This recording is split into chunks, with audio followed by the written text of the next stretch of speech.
Consejero electoral del INE. Si nos pudiera ahondar un poquito en lo que les comentó hace rato los estudiantes, en el sentido de que los mexicanos, ¿quién hizo el estudio y el resultado de que los mexicanos pensamos que las leyes en México no se cumplen? Sí, fue un estudio coordinado por el Colegio de México. Se hicieron 11,000 encuestas, se llamó Informe País sobre la calidad de la ciudadanía en México, y este fue un gran diagnóstico que nos sirvió para ahora que teníamos que renovar nuestra estrategia de educación cívica, pues reorientarla, afinarla y fortalecerla, porque necesitábamos tener un documento más estructurado, más riguroso de qué hacer ante ese diagnóstico tan pues contundente y tan demoledor como fue el Informe País, con los datos que compartí precisamente en la conferencia. Yo diría de no cultura de la legalidad, de no cultura de la participación política, de no cultura de la confianza y de no existencia de redes entre los ciudadanos que nos ayudemos unos a otros cuando necesitemos por reivindicar ciertos derechos. Hablaba de unos porcentajes de que los mexicanos dicen ya no confío ni en mi vecino. Sí, pues a nivel país, en 2013 lo que se pudo medir es que 7 de cada 10 mexicanos no confían en el prójimo. Es un porcentaje muy elevado. Hay entidades federativas donde incluso baja aún más, 85%, por ejemplo, en Veracruz, Tabasco. Y lo que se explicaba es que necesitamos reconstruir la confianza entre los ciudadanos. Sé que es una tarea difícil, pero necesitamos apostarle a ello, porque si no, no va a haber organización, y sin confianza tampoco, al no haber organización tampoco hay participación. Y sobre todo al INE le conviene mucho que exista confianza en los ciudadanos, porque cada elección salimos a tocar las puertas de ellos para invitarlos a que sean funcionarios de casillas, y así son sorteados. Y si no hay confianza, por mucho que nos vean con un chalequito rosa, hay resistencias. Nosotros haríamos mejor nuestro trabajo incluso si hubiera más confianza en el país. Incluso las elecciones saldrían más baratas si hubiera confianza entre los partidos. Hay muchos gastos que se elevan por la desconfianza. Por ejemplo, la calidad de las boletas electorales, pues precisamente es con muchos sellos de seguridad, y eso eleva su costo. Entonces, yo diría que la desconfianza es como un cáncer en el tejido social que necesitamos ir atendiendo, y la Estrategia Nacional de Cultura Cívica precisamente son los pasos de cómo ir emprendiendo ya o atendiendo pues estos graves problemas. ¿Qué responsabilidad le toca a los partidos políticos crear esta, ¿cómo llaman ustedes?, ciudadanía? Sobre todo porque pues les damos dinero público precisamente para hacer eso. Bueno, sí tienen una gran responsabilidad los partidos en recrear una competencia electoral más democrática, de mayor calidad, pero yo sí creo que serán los ciudadanos quienes le exijan a los partidos elevar la calidad de la democracia. No va a ser por generación espontánea, porque algún día los partidos se convenzan que esa es la ruta. Yo creo que los ciudadanos deben de exigir, y ese es el camino, quizás más difícil, pero no veo otro. Ahora, si me permite. Sí, claro. Gracias. En el contexto de pues, digamos, el lanzamiento de la estrategia, en el mes de octubre se publicó que los partidos PRD y Morena criticaron en cierto sentido que los lineamientos eran muy generales, en este sentido que las entidades federativas obviamente pues están muy retiradas del centro, donde supuestamente desde el punto de vista de estos partidos se iban a tomar las decisiones. ¿Cómo se llegó finalmente a un acuerdo con PRD y Morena? en ese mismo mes, que fue cuando ya finalmente quedó lista la estrategia. Sí, se hizo mucho diálogo con ellos para construir esta estrategia o cualquier documento, digamos, pues ambicioso en el INE. Hay mucha discusión en grupos de trabajo, en comisiones, y ya luego se sube a Consejo General a votar. Y yo creo que eso sirvió mucho. Y otra cuestión que sirvió es hacer ver a los partidos que las 8 líneas de acción pues daban margen para que todos vieran ahí reflejadas sus preocupaciones e inquietudes o intereses. Por ejemplo, había quienes decían, es que la gran apuesta debe ser, tipo PRD, entrar a los espacios educativos. Si no se trabaja desde ahí la cultura cívica, no vamos a lograr nada. Entonces, pues de hecho es una línea de acción. Digamos que fue enriquecida dicha estrategia. Los expertos tenían como una visión, pero pues con ese diálogo, con esa dialéctica, pues fue ampliándose el documento, la estrategia. Y yo también diría que en estos temas parece que todo el mundo tiene opinión, o que todo el mundo pudiera decir, yo sé qué se debe hacer. Entonces no fue fácil. Yo personalmente lo creo así. Hubiera deseado más una sola línea de acción que 8.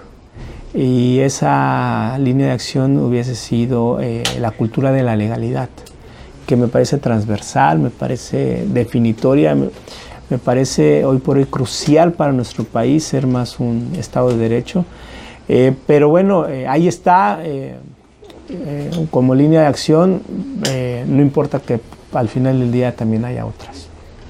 ¿Cómo fomentar esta cultura de la legalidad cuando en el discurso hablaba que México es una cultura precisamente de no legalidad? Yo creo que necesitamos hacer como programas y acciones desde las instituciones de forma permanente y socializar contenidos masivamente. Es decir, a cada rato recordarle al ciudadano las ventajas de ser una cultura de la legalidad. Los costos, por ejemplo, para las empresas disminuirían. ¿Quién no recuerda, por ejemplo, cuánto están gastando en seguridad precisamente las empresas? Necesitaríamos enseñarle precisamente a los niños que no es bien visto violar las reglas, que no es aceptable que se saquen ventajas a partir de ello. Yo creo en suma que es un recordatorio permanente a través de programas, acciones a la ciudadanía, y para eso precisamente la Encívica es lo que está considerando, pues aliados que tengan un trabajo coordinado para un tema en específico, pues de forma permanente, que no sean esfuerzos desarticulados. El día de hoy, disculpe, adelante. ¿No cree que, bueno, no sé la perspectiva, pero no cree que deberían de comenzar primero por los políticos antes que por los niños? Es un tema interesante. ¿De dónde salen los políticos? Pues de nuestra sociedad. Sí, pero ya creciendo con una sociedad descompuesta como la que tenemos, yo creo que primero hay que inculcarle a los políticos en que sean estos temas de la legalidad y después enfocarlos a los niños, porque al final de cuentas los niños ya quieren ser o narcotraficantes o políticos. Yo creo que los dos lados, no habría que decir que hay que trabajar primero con unos sino con otros. Yo creo que es como un esfuerzo a la par, tratar de introducir leyes que pueda acotar más a los gobernantes, pero también una parte de crear conciencia, crear cultura en las nuevas generaciones. Gracias. Hoy se habló del presupuesto a partidos políticos en el marco de la conferencia, el cual pues distintas voces pues lo han considerado excesivos estos presupuestos. ¿Usted estaría de acuerdo con que los partidos autogestaran sus propios recursos y que el INE les dejara de proveer presupuesto? ¿Qué hay de ese tema? ¿Qué nos pudiera decir? Bueno, yo creo que hay dos grandes temas. Uno, si es demasiado el monto. Yo creo que sí es mucho, podría disminuirse y no pasaría nada, es decir, podrían seguir teniendo sus actividades ordinarias. Incluso el gasto de campaña creo que también se puede disminuir. Cuando uno revisa los dictámenes de fiscalización, ve uno 40 millones, cierto candidato a gobernador de gasto y perdió. Y el que ganó, 6 millones. O sea, no se necesita decenas de millones para ganar. Depende ya cómo te plantes ante el elector, qué propuestas traes ya. O sea, sí empieza a contar eso. Entonces, sí hay una área de oportunidad. Entiendo que está hoy por hoy incluso esa discusión. Yo no vería mal que de cara al 2018 incluso se hiciera, no después, sino pues ya de una vez. Y hay otro tema, si debe de ser solo recurso privado. Yo creo que no, porque ahí se pierde mucho la independencia de pues, quien paga manda, ¿no? Quien pone dinero a los partidos, pues se verían los partidos comprometidos con esos aportantes. Se podría poner reglas, límites de pues, aportaciones voluntarias mínimas por persona, pero entonces o te dedicas a andar recolectando o te dedicas a ser partido. Entonces yo creo que el financiamiento público sí es una ruta correcta en la que se ha ido el país, pero no dejar de atender este otro gran tema, cuanto de financiamiento público. Por ejemplo, ¿pudiera ser parejo para todos los partidos el mismo presupuesto? Yo creo que sí, porque si los partidos son como competidores en una carrera, pues cada que hay una carrera deberían de partir del mismo punto de partida y no recibir recursos en función de sus votaciones, porque sí se genera en cierto sentido pues cierta inequidad, ¿no? Ayer vi en redes sociales, no sé si es oficial, que el Partido de Acción Nacional estaba proponiendo en el Congreso de la Unión reducir la aportación a los partidos y elevar el porcentaje de votación para conservar el registro, creo que es al 5%. ¿Qué opinión tiene? Cada que hay reformas electorales sí intentan los partidos mayoritarios elevar el umbral de votación para continuar como partido.